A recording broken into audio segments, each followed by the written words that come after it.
Whatever happens during the exam, you need to stay calm and focused. Remember that you are well prepared and you studied hard to get to where you're at.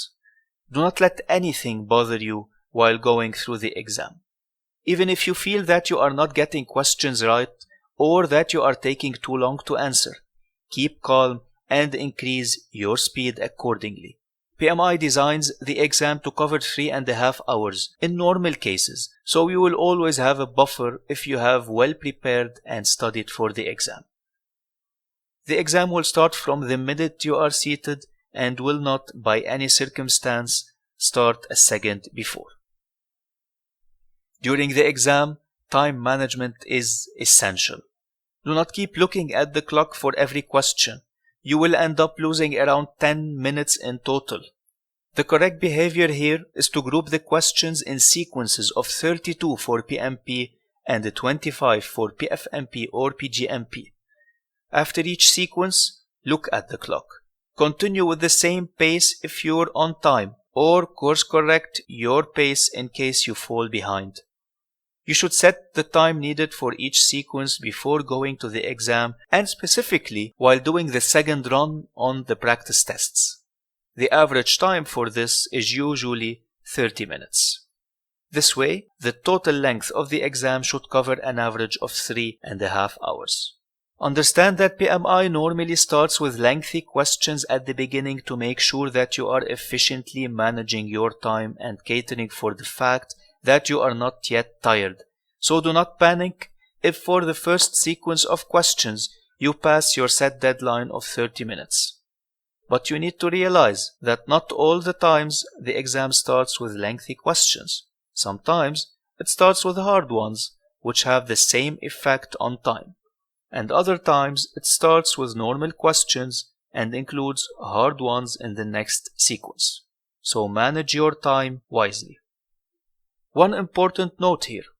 Do not get stuck on reading and understanding the scenario in details in the given text. Instead, you should quickly read the text and get to the asked question because a lot of times, especially in lengthy questions, the question is easy or related to a concept mentioned in the scenario. So after the quick reading, if you feel the need to further understand the question, reread it. This approach will guarantee that you do not waste time on understanding the text, which may sometimes be too lengthy and may waste your time. This way, you will know which parts of the text to reread in order to answer. Many of our students tell us that they have been told to skip lengthy questions or hard ones and mark them for review so they can answer them later on after finishing the remaining questions. We suggest to not follow this process as its bad effect has been proven on multiple recurrences. Let us tell you why. Consider that for every 25 questions, you have only 3 lengthy or hard questions that you mark for review. Now let us sum them up over the length of the exam, which is approximately 7 sequences for PfMP or PgMP, for example. So you will be dealing with 21 questions to review, which will need around 25 to 30 minutes in total. Now if you have set the sequence time for 30 minutes and you add the questions review, they will still take approximately 4 hours. However, you cannot base your time to span the total extent of the exam because you might need to go to the toilet, for example, or take a 2-minute break. And this scenario is only for 2 questions to review in each sequence, so pay attention. One important note here. Sometimes you may face a connection interruption which could halt your exam for up to 15 minutes. If this happens, do not panic and do not worry. The exam will continue from the minute it was paused. However, you should raise your hand and inform the inspector of this. And in the case the issue went longer than this, your exam will be rescheduled. We know this is bad. However, bad probabilities are still there and such things happen.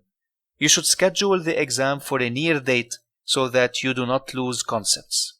And if you find that you are not doing well during the exam, this would have saved you. In this case, reach out for advice before scheduling your second attempt.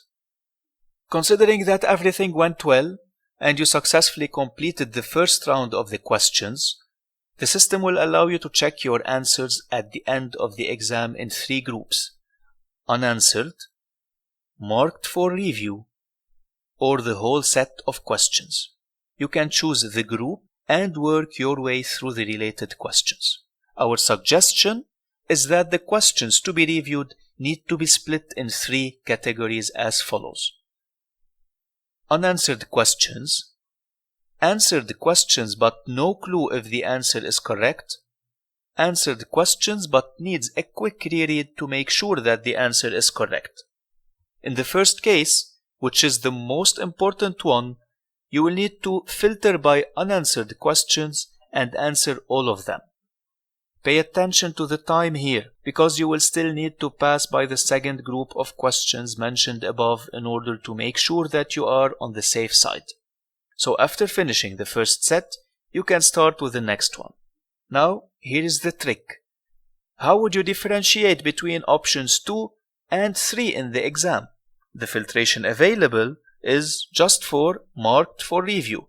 Well, for the second option, we recommend that you mark the related questions numbers on the sheet of paper you have while marking the question for review in order to directly target those questions during the review. Finally, the third option will only be targeting the questions marked for review and not written on the sheet of paper. This way, you ensure the successful completion of your exam within the time limitations and while making sure that you have answered all the questions and reviewed the important ones prior to submitting the answers. One major note here is that we highly recommend not leaving any question unanswered during the first run of the exam, thus only working with options 2 and 3, which should as well be taken care of at a very good level. We suggest you only mark 2 or 3 questions for review for each sequence as already explained. Check the next session for insights on exam breaks.